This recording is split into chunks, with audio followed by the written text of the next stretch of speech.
आपण पाहत आहात लोकनेता न्यूज, रोखोक सडेतोड।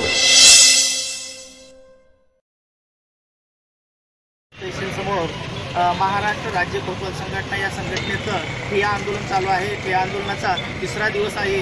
या प्रशासनाने याच्याकडे कोणतीही दखल घेतली नाही किंवा लक्ष दिलेलं नाही, तरी यांच्या ज्या प्रमुख मागण्या आहेत या मागण्याविषयी आपण त्यांच्याशी सविस्तर चर्चा करूया। सर, आम्हाला ज्या तुमच्या प्रमुख मागण्या आहेत त्या मागण्याविषयी माहिती द्या। आमची प्रमुख मागणी चतुर्श्रेणीची आहे, कारण गेल्या 40 वर्षापासून आमचा प्रश्न प्रलंबित आहे। कित्येक सरकारी आली आणि कित्येक सरकारी गेली, परंतु आमचा हा प्रश्न आहे तसाच आहे। आम्ही याच्या आश्चर्य आहोत। आमच्या इकडे प्रत्येकजण पीजी झालेला आहे, जळशी पूर्ण केलेला आहे व आजच्या जे चतुर्श्रेणीचे कामं आहे ते सर्व आम्हाला शासन आमच्या स्तरावर त्याच्या स्तरावर करून घेत आहे। फक्त आम्हाला चतुर्श्रेणी शासनाने द्यावी एवढीच आमची शासनाकडे कळकळीची विनंती आहे।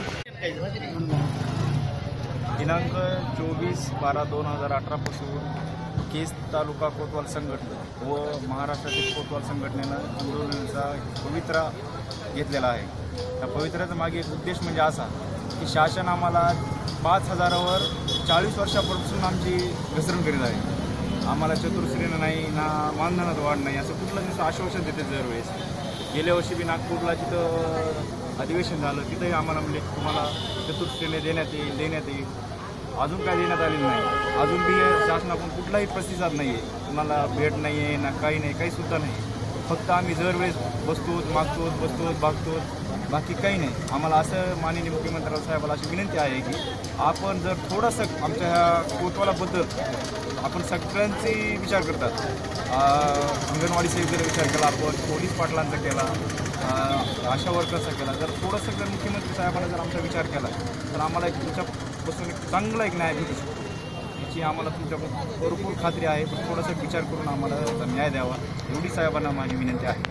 हे आंदोलन चालू आहे। या आंदोलनाला प्रत्येक संघटनेने आम्हाला पाठिंबा दिलेला आहे। म्हणजे सक्रिय पत्रकार संघाने सुद्धा आम्हाला आमची मागणी पहिली मागणी म्हणजे मुख्यतः आम्हाला चतुर्श्रेणी द्यावी। तलाठी भरतीमध्ये किमान 10% तरी आम्हाला पदोन्नती व सेवेमध्ये सामावून घेण्यासाठी आरक्षण द्यावे। मध्ये 38 कोतवाल 40 कोतवाल कार्यरत आहेत। त्यापैकी जवळपास 100% कोतवाल इथंच काम करत आहेत। तहसीलचे संपूर्ण कामं चतुर्थ श्रेणीच्या दर्जातील संपूर्ण काम हे कोतवालच करत आहेत। शासनाने आम्हाला 5,010 रुपये इतका मानधन भत्ता दिला आहे। 10 रुपयात चप्पल का पेनसुद्धा येत नाही। 10 रुपयामध्ये चप्पल कोणतं सरकार घेऊन देते? कृपा करून शासनाने आम्हाला चप्पलीचेच 10 रुपये देण्याऐवजी चप्पलच एक द्यावी महिन्याला, अशी आमची विनंती आहे। आणि आज 5,000मध्ये घर कसं भागवायचं? घरचे अनेक प्रश्न आहेत, दवाखाना आहे, 12 भानगडी आहेत बाकीच्या, ते होत नाही। त्याच्यानंतर ना त्याच कामामध्ये आम्हाला टपाल काम वाटावं लागतं। टपाल काम म्हणजे इथून 60-60, 30-30, 40-40 किलोमीटर जायचं, टपाल वाटायचं। त्याचं बिल निघणार 6 महिन्यांनी, 8 महिन्यांनी, 10 महिन्यांनी। ते वाटताना पण हे 5,000मध्येच वाटायचं। शासनाने हे 5,000 आम्हाला दिलेले आहेत। शासनाने कृपया आमची जागा आमचा स्वतःचा विचार करून, एक भारतीय नागरिक आहे असा विचार करून त्यांनी आमच्यावर थोडा म्हणजे एकदम थोडा लक्ष केंद्रित करावे अशी नम्र विनंती आहे। कोतवाल संघटनेच्या विविध मागण्या आहेत आणि या विविध मागण्या आम्ही प्रसारमाध्यमाच्या माध्यमातून सर्व प्रशासन, प्रजा यांच्यापर्यंत पोहोचवण्याचा प्रयत्न करू। धन्यवाद।